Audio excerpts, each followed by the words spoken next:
Welcome to the Tao of Pizza, where we feature top logistics leaders, entrepreneurs, and supply chain innovators and share their inspiring stories with a holistic twist. Mark Hiddleson here, host of the Tao Pizza podcast, where I talk with top industry innovators in the warehousing, logistics, and supply chain business with a holistic twist. Check out some of our past episodes. I recently had an interview with rockstar supply chain veteran David Smith, and I also was recently interviewed by Drew Hendricks on his Legends of the Craft podcast.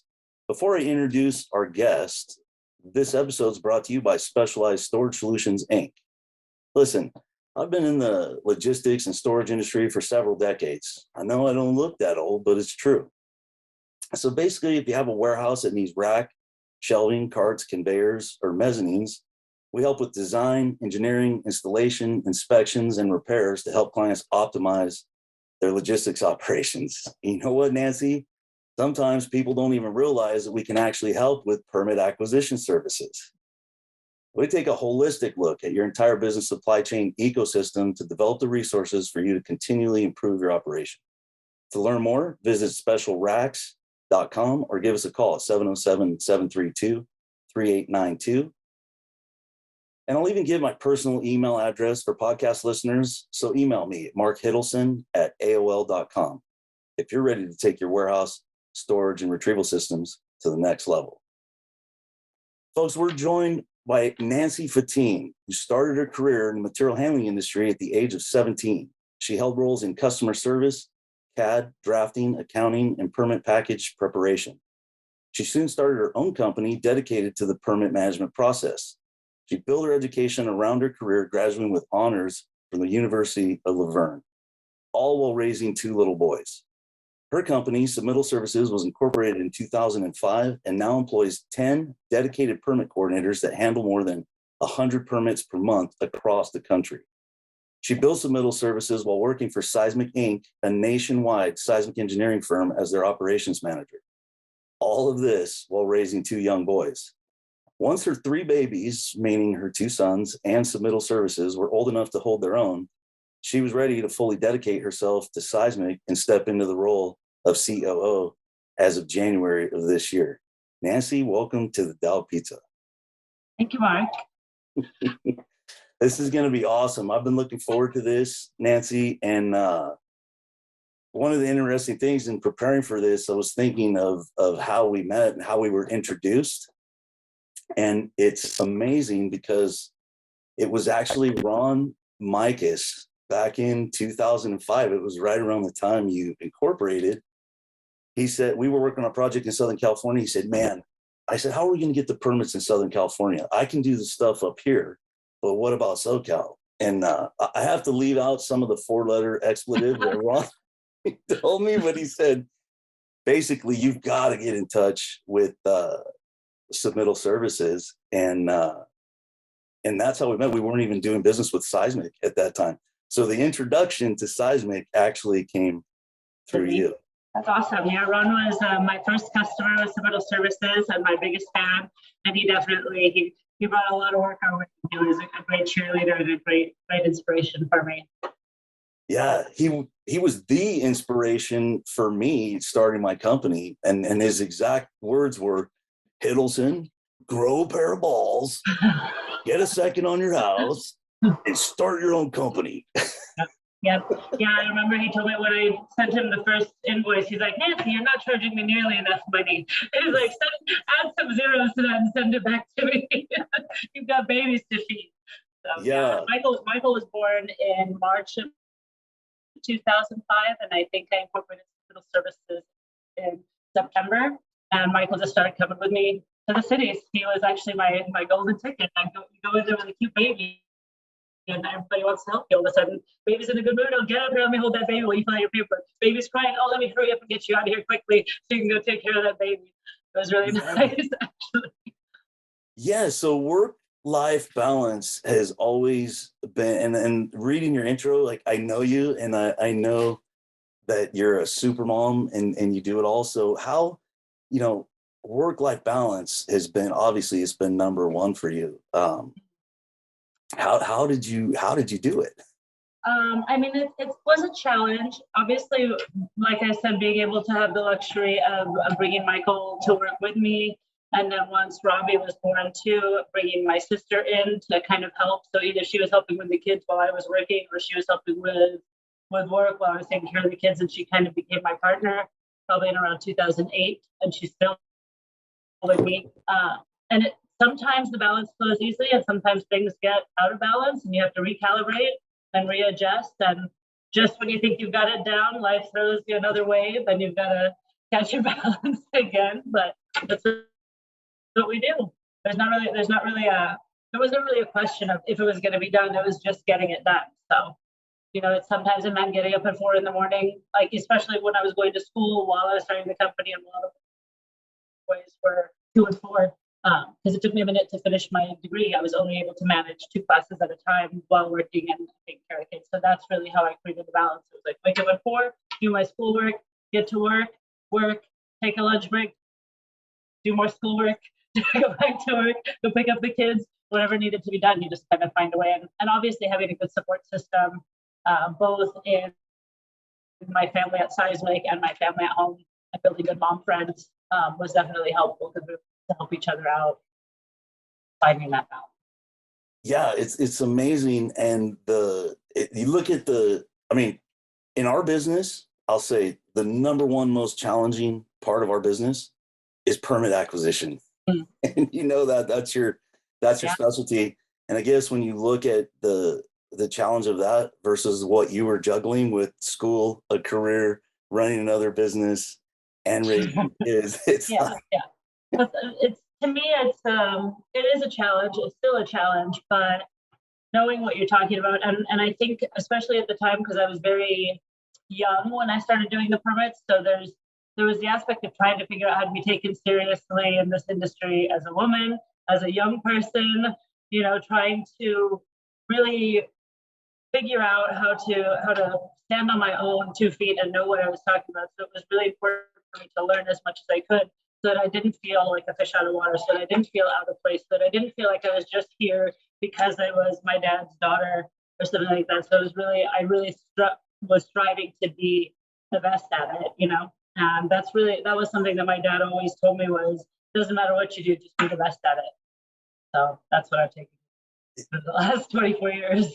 Yeah, it's just do your best. I just mentioned on a podcast that I was on that success isn't about winning or losing. It is about bringing your best and having the peace of mind and self-satisfaction, knowing that you brought your best.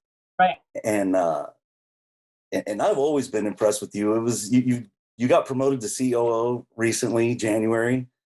But I've always looked at you've been my go-to. And like I said, we weren't doing business with Seizmic. We wanted to do business with Submittal Services, and Ron was kind of like, well, if you're going to do business with one, you need to do business with the other. I was like, I don't want to. And we don't make it mandatory. I will do permits for any engineer. We prefer to do it for Seizmic for obvious reasons. And we give a discount to people who are using Seizmic, because for us, having everything under one roof is a lot easier. We can go directly to the engineers and ask them for what we need. We can ask for things to be handled a little quicker. We can ask the questions and get quick answers. Whereas working with another engineer, your hands are kind of tied. So if you're looking for a permit to be done in 3 weeks, and I'm like, well, it's with your engineer. Like I can't get a response from them. Maybe you can try and get a hold of them. So we just have this advantage, the home court advantage, if they're here with us. So. It really is. And we were using somebody else. I mean, we've been using you guys since 2005, but before we were getting way more comments on the structural. I mean, I think we'll always get comments on fire, but I can say, there's very few situations where we have any structural comments on the stuff that we turn in. And that's nice. Right. Just to have that taken care of and knowing that I can call you guys. Yeah, Seizmic has a very good reputation industry-wide. So a lot of times people see Sal's little green scribble on there and they'll go, oh, Sal did this? Okay, you're good. I'm not even going to look at it too closely.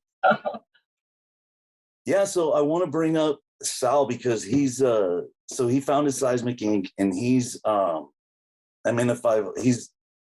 just got to say he's kind of legendary in this business. If He's anybody, the godfather of material handling. he is. And I remember how hard I worked to try to get a personal introduction from Ron to Sal. But, what was it like working? I mean, that's a lot of pressure. That's a lot to live up to. So I don't think we mentioned Sal is my dad. So Sal started Seizmic in 1985 when I was 5 years old. So I was in and out of the office all the time. So I remember being in one MHMS board meeting, and one of the other board members at NAB said, none of us grew up thinking we were going to be in the material handling industry. And I raised my hand and said, I did. I did, yeah. Kind of, you knew.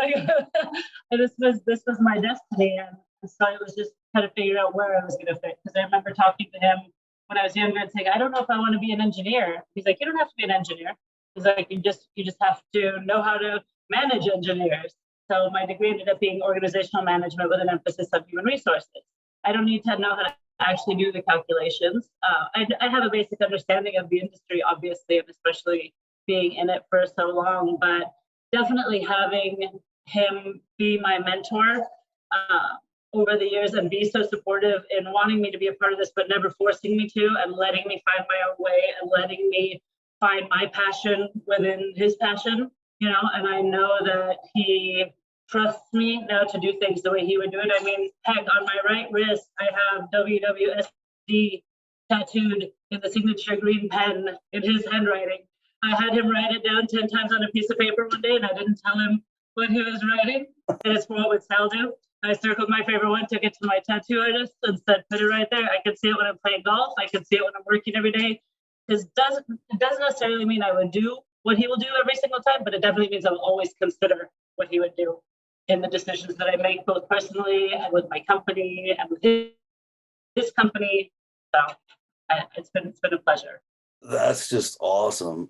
And I think, doing business with Seizmic, I think you've, and again, I've always looked at you, whether your title was CEO or not, you're always my go-to person if I need something done. I try not to call you every time, but unless I need like a special, you get a jail free card.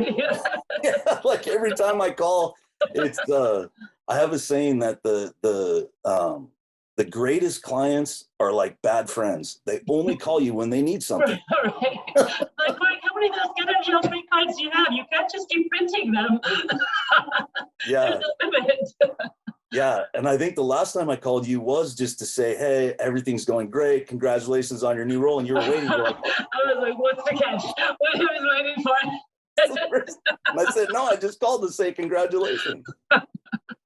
Yeah. Yeah, that's awesome. It's been great. I love the days. Like, I love that Sal can trust me to carry everything, and he'll never actually fully retire. Like, he loves this job, and especially he loves it more now knowing that everything's handled. And I always tell everyone here, so when he comes in for his couple hours a day or his couple of days a week, don't go to him with bad news. Only tell him the good news. Come to me with the bad news. We want him to know that his baby is safe, that his baby's doing well, that we're all good, and that he doesn't have to worry about it. So we've got it under control. Like, go tell him all the wins for the week. Come to me with the challenges. So that's how we keep it an enjoyable place for him to come visit. Yeah, and he keeps coming back. Back. But so he does a lot of the traveling. So there are a lot of things that only he can do with his expertise. So he'll travel a lot to job sites and consult and give people his expertise on whether racks are too damaged to utilize or gathering component information and whatnot. So Monday and Tuesday he was traveling. Wednesday he came into the office for about 4 hours, but he was like, all right, that's it. You guys have worn me out, I'm tired. So he heads to the desert, gets to go and relax and unwind. He'll still work from his laptop there, but we really want him to enjoy somewhat of a semi-retirement. And he can only do that when he feels confident in the fact that things are being handled here. So that's really my goal every day, is to let him feel comfortable and relax into his semi-retirement. Yeah. And as a client, we know we're in good hands. So that's awesome. I wanted to ask you, we kind of skipped over the submittal services, but it's one of the toughest things in this industry. But what gave you the idea to start a permit acquisition company? What was the? So it was Sal's idea. just like how the racking industry itself, especially back in 1985, was a niche, like it was a need that needed to be filled, but nobody was really doing it. Nobody was making that their specialty. And Sal chose to start his engineering firm with that as the specialty. And he was one of the only ones at the time. And he's definitely one of the only ones that has its license in all 50 states still to this day.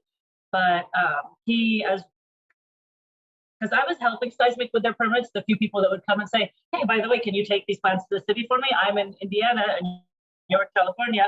Can you drop these off? And so they would pay me per trip to just take the prepared package and go do that.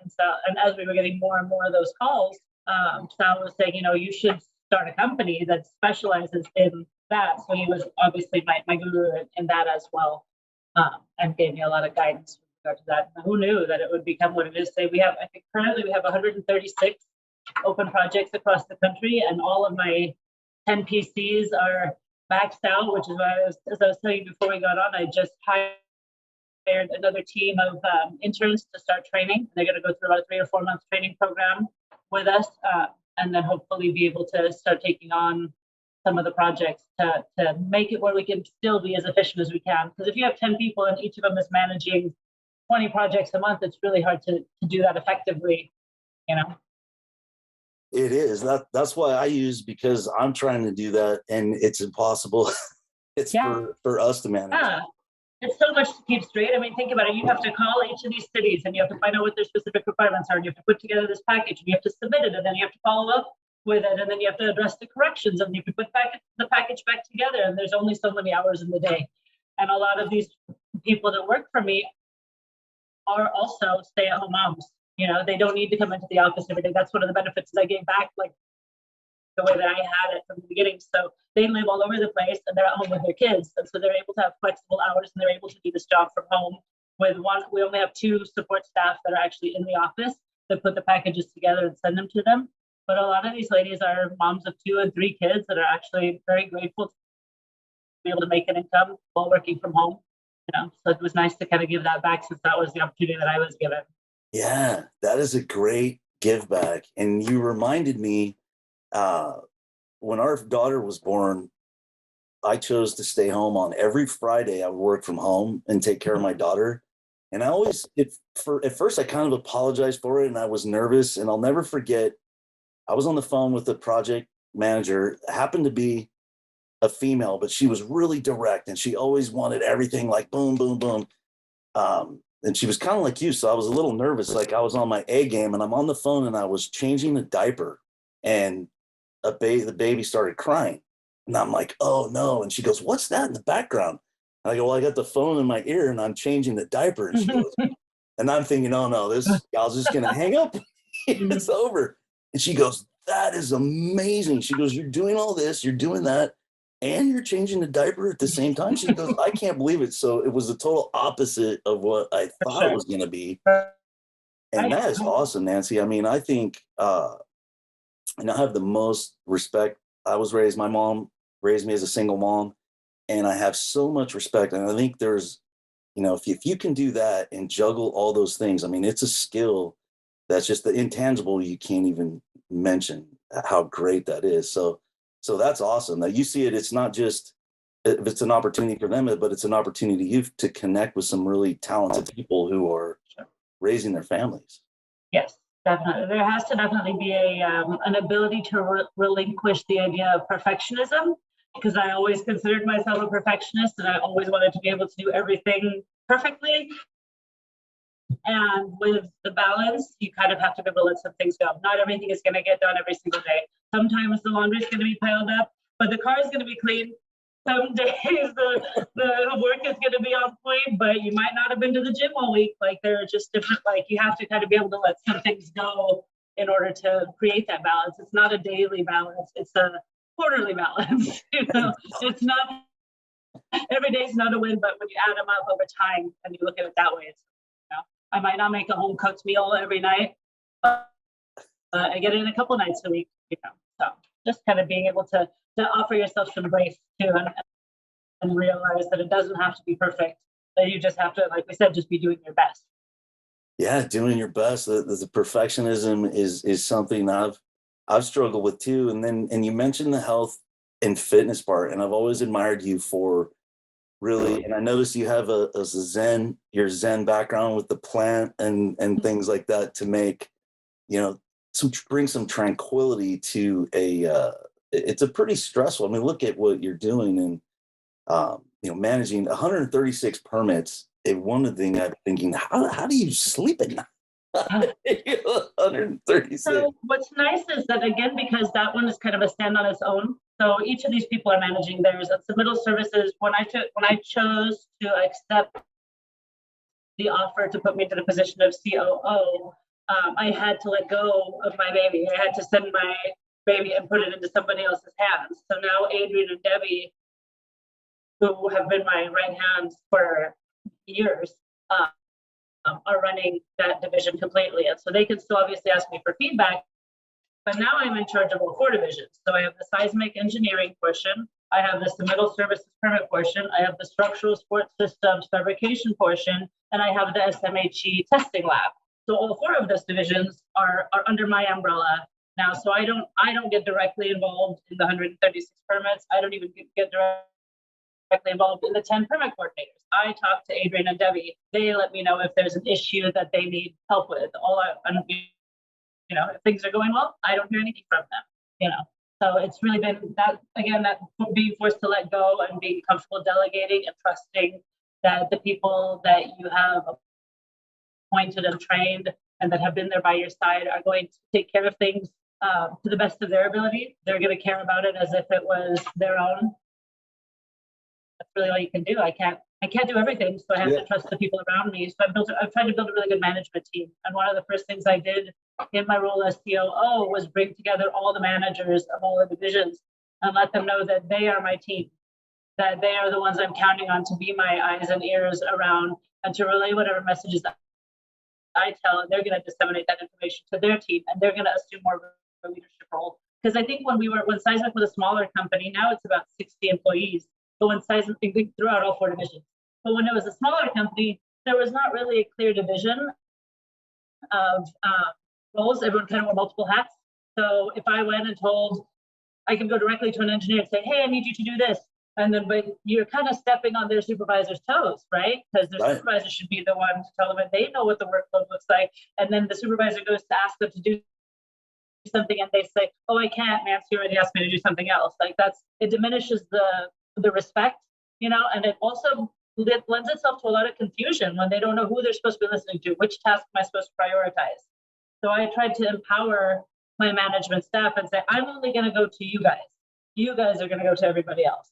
If I have an issue or a problem with one of your staff, I'm not going to go directly to them. I'm going to come to you and expect you to handle it, So I kind of tried to create that. And I feel like a lot of the supervisors and managers have really stepped up as a result of that. I know that a lot of them were put into the role of manager because they have been there the longest or because they were really good at their job, but they were never actually given any formal management or leadership training or told what the expectation is of them as a leader, as a supervisor, as a manager. So that I had that a workshop that we took back in January is how to manage and lead people and what it means to be a supervisor. So that was nice. Yeah, and so that's that reminds me of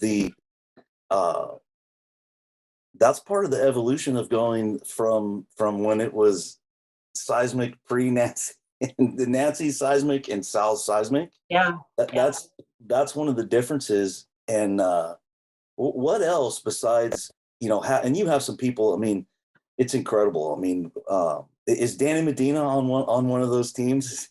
Danny Medina is, he's the director of manufacturing. So he is one of my most important teammates and one of my biggest cheerleaders. So he's good. And I always tell myself, I don't want you to toot my horn. If I'm steering this ship in the wrong direction, help me, because he's been here as long as I have. So he's watched me grow up.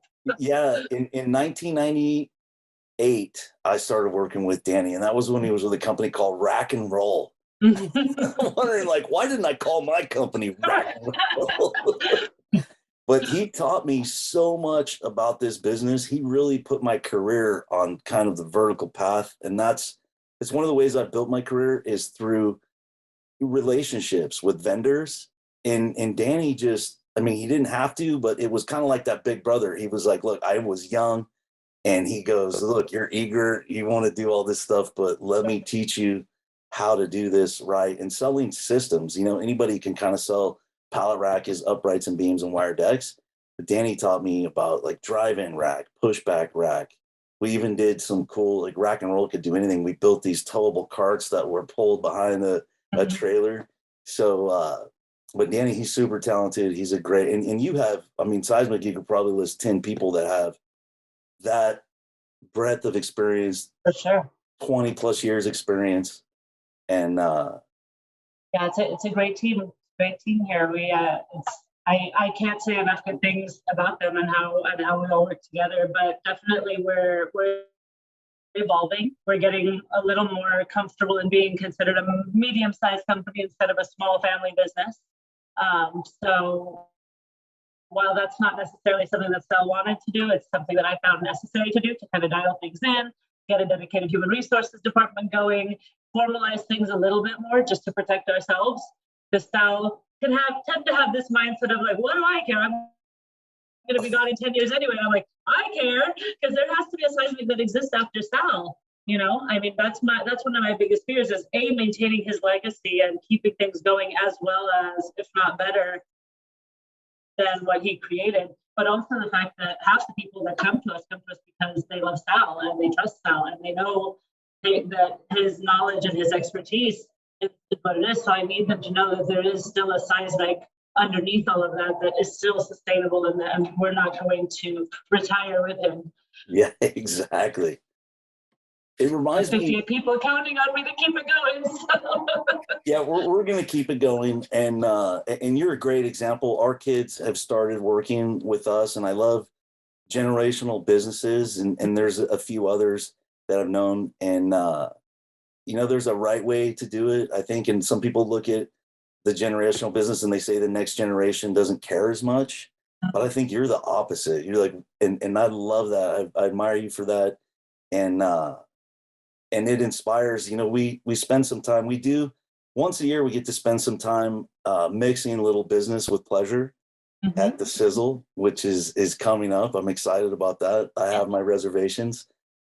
I mean, I don't have my reservations. I have my I have my hotel reservations. I don't have, everybody else might have reservations. But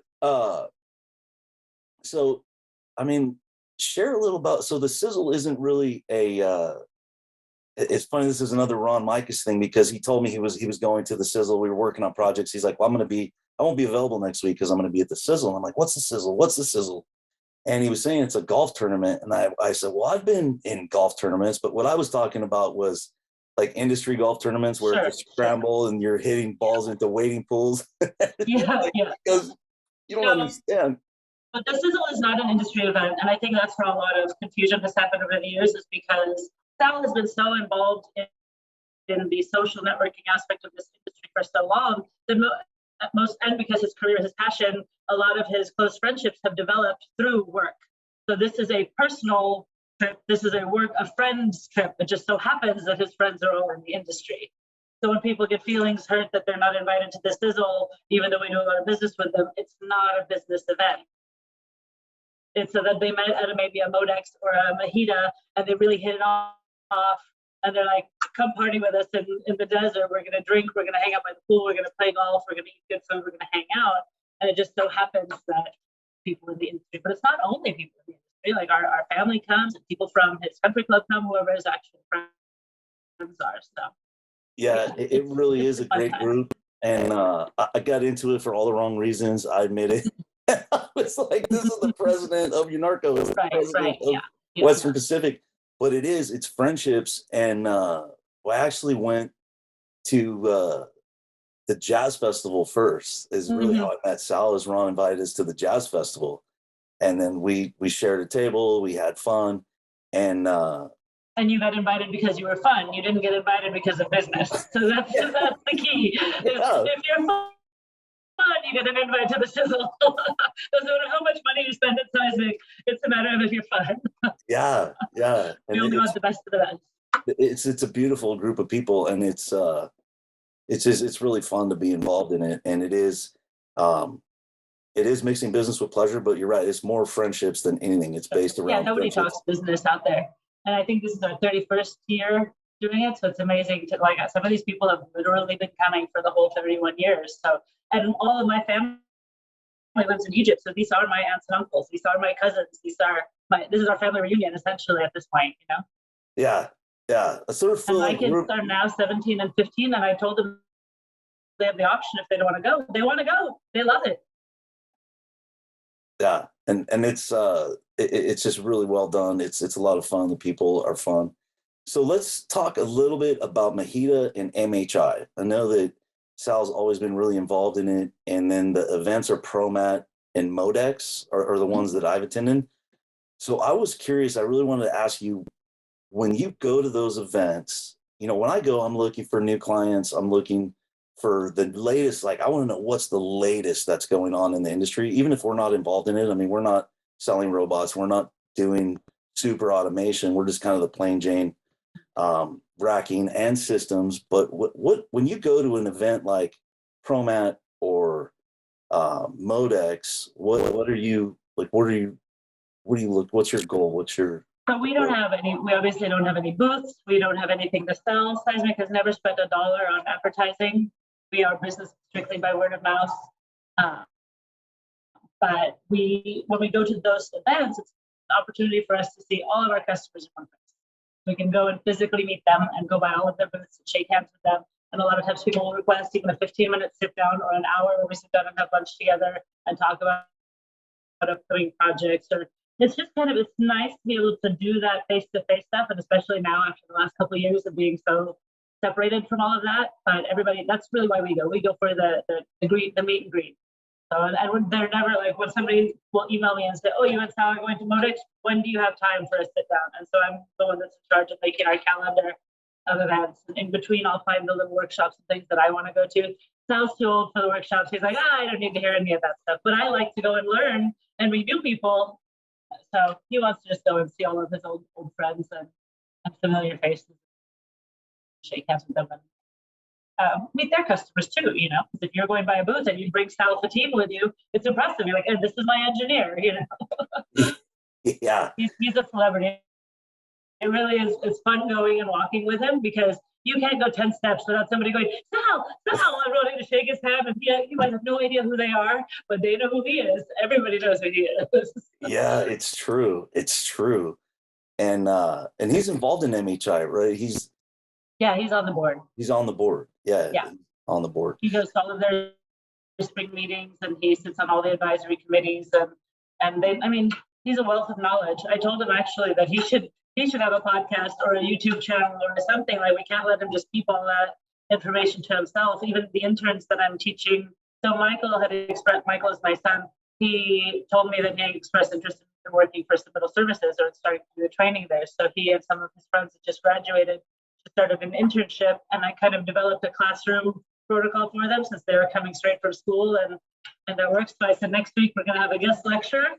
Sal Fateen is coming in, and he's going to teach you the basics of material handling. He's going to teach you what a storage rack is, what a conveyor is, what a platform is, and kind of go through the fundamentals of it. Because you got to remember, like, we've been doing this stuff for so long that we forget that this is a foreign language to some people, So trying to get them to go like, oh, the stuff that's in Costco or in Home Depot or in Bed Bath & Beyond or in Target. Like, we do all of that stuff. And they're like, oh, wow, really? All of that? So just to get Sal to come in and teach them from his words is going to be a fun treat. Can I sign up for that workshop? I'll record it. I'll sell tickets. Yeah. And I would love to host Sal on here. I'm going to have to go to the country club to get it. But I'm going to invite Sal. I really want to do it. He's pretty Zoom savvy. You can get him. He'll talk to you. Yeah. Maybe I'll ask him next week, and when I see him. When he's in good spirits, hanging by the pool, then tell him. I don't agree to anything. Yeah. Well, I definitely wanted to have you on first, because we've developed a working relationship over the years. You're the one when I didn't know if I wanted to bring this up, but it's all about relationships. And I remember one time we were in a heated deal. Permit was taking forever. It was Southern California, which those always seem to have the most hair on them. And we had a customer who was holding quite a bit of money, and our engineer wasn't giving me good communication. And so I kind of, like you said, I never like to go over somebody's head, but our in-house person wasn't doing it. And so I was talking to him, and then I sent a text to him, and I accidentally sent it to you. Mm-hmm. And then I was reading, and I was like, "Oh no, I sent this to Nancy." And I was like, I called you on the phone, and you're like, "Yeah, I was gonna kick your butt." Having restraint is really important in this job. Like I could very easily send some words, but I tried to be professional. I'd go like, okay, I'm gonna give him the benefit of the doubt. So the moral of the story for me is I looked at it, and it was a checkup for me, because I said, well, I would never send this to Nancy, but I probably shouldn't send this to anybody, but right. I was just venting. So I ended up calling that individual. I'm not going to say the name because we still work with him, and he's great. But I was under a lot of pressure. It was the money, and I kind of did something. When I looked, I was like, well, if I'm not going to send that text to Nancy, I shouldn't send it to anybody either. Yeah. So it was, but things do get heated. It's stressful. There are lots of deadlines, and every day that passes is money that passes, and that's what actually that was in one of our lessons yesterday with the boys, with the interns, was they said, well, what do you do if a customer needs something quicker than you're able to get it? I said, well, if they have money, like usually you have one resource available. You have money or you have time. So you can often expedite things with the city, and you can, which do you have more of? And I said, honestly, that's a good lesson in life, because you can outsource a lot of the things you have done. Oh, I don't have time to wash my car. Okay, I'm going to pay for it to get done. Oh, I don't have time to clean my house. I'm going to pay for it to get done. It's time or money. They're both like limited source resources, and you have to pick and choose, and that's how you create that work-life balance too. I knew very early on that I didn't want to spend my limited time scrubbing my toilets. So I made the effort to hire a housekeeper, because that was not something that was going to fit into my work-life balance. Yeah. I've tried to do that actually, and it's really super hard work. It takes a long time. And, yeah. If I know that my free time is 2 hours in a day, after school, after work, after working out, after making dinner for the kids, after having dinner with the kids, that 2 hours is definitely not going to be spent cleaning. Yeah. So we're winding down. It's been great, and I wanted to ask you, you keep health and fitness as a really high priority, even with all of this stuff going on. You're keeping your health as a top priority, and I admire you in that. The other day, actually, I was leaving. I didn't have a regular water thing, and all I had was this big gallon jug of water. And I took it and go, I'm going to be Nancy Fateen. So I just had this big gallon, and I go, you know what? I'm Nancy Fateen today. And I just grabbed my daily rations. And you get a workout too, because a gallon's 10 pounds. So you can carry it around to go switch arms once in a while. Yeah, when I saw you carrying that thing, I thought, man, is she planning a trip into the Mojave Desert this weekend? No. I was doing the 75 hard mental challenge, which it's a physical challenge, but it's for mental toughness. So it's 75 days of working out twice a day, 2 45-minute workouts. One of them has to be outside, eating clean, no alcohol, drinking a gallon of water, reading 10 pages of a self-development book every day, taking a progress picture every day. What else? There's something else. Maybe that's it.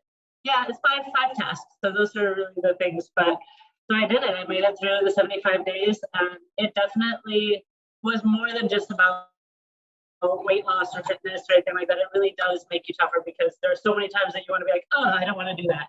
Oh my gosh, I have to down this gallon of water, or I'm too tired to do my reading, and you have to get through it. And I finished so many good books, and that's one habit that even after the challenge ended, I didn't let go of that. Just keep my nightly reading. It's so much better than just watching TV, the mindlessness at night. And it's not just reading fiction, it's reading a book that's gonna help you as a boss, as a leader, as a mom, as a friend, as an individual. Like they're small price to pay, big rewards. Yeah, I love that. I'm a huge reader too, and I've read something recently that they've done studies that the effects on your brain as I meditate. I know you're a meditator too. And what I call meditation, it could be walking, could be yoga, could be qigong, could be strength training. My stretching after my workout, like, is usually meditative. Golf Is can be meditative. Yeah. But they say reading has some of the same effects on your brain as like transcendental meditation or mindfulness meditation. Yeah. So yeah, thank you for sharing. I knew, and I didn't ask you, but I could tell you were in the middle of something. And I also thought maybe it had to do with you taking over your new role, because like, you're like, I'm taking on more stress. I'm taking on more opportunities. So you want to build your capacity for handling all that. I mean, and you want to appear to be a strong leader inside and out, you know? And so I feel like it kind of makes me a role model. Like now, all of a sudden there's 60 pairs of eyes on me at all times. So I tried to start implementing a wellness program, like encouraging people to work out. Somebody put in the suggestion box that they wanted us to bring back lunch trucks. I'm like, okay, but I'm not going to bring a roach coach. If I can find a healthy lunch truck that'll come by with sandwiches and wraps and salads and things like that, then it'll be an option. But we're not going to do greasy cheeseburgers and breakfast burritos. Sorry, you can drive to get those. I'm not going to make it that convenient for you, you know? So just trying to help people help themselves, since healthy employees tend to be around for a lot longer for you. It is. It's going to be a better workforce, better problem solvers. Yeah, absolutely. Yeah. So what do you listen to podcasts? Do you have a favorite podcast? I have a couple favorite podcasts. There's Transformational Leadership is a really good podcast. When they talk to a lot of leaders in their industry, leaders of companies and things like that. And they give a lot of good management advice and dealing with emotional intelligence and how we have to evolve as leaders to not just think of the bottom line, to think of the people, you know, and how to deal with the new issues and challenges that come up that maybe we didn't have to deal with as managers 20 years ago. And I really like referring to it as leadership instead of management.